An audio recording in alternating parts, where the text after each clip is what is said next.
പെൺമയുടെ നന്മ എന്നതായിരുന്നല്ലോ കഴിഞ്ഞ വർഷത്തെ നമ്മുടെ പ്രത്യേകമായിട്ടുള്ള പ്രവർത്തന വിഷയം.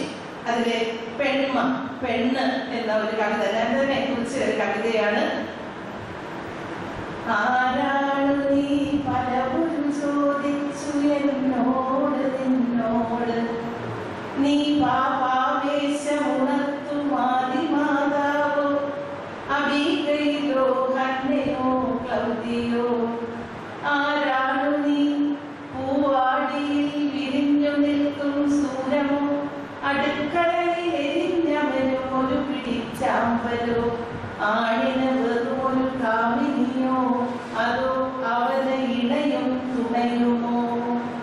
ആരാണു നീ ഇനിയും തിരിച്ചറിയപ്പെടാത്ത വിശുദ്ധിയുടെ കൃഷ്ണ തുളസിയോ, അറിവിന്റെ നിശാഗന്ധിയോ, ഇരുളിൽ സൂര്യനെ തിരയും നളിനമോ? ആരാണു നീ? നീ ദേവി, നീ അമ്മ, നീ ശക്തി, നീ തിരിച്ചറിയൂ. നിന്നിൽ നിറയും അറിവിന്റെ നിലവിന്റെ കനവിന്റെ കനിവിന്റെ അഗ്നിയെ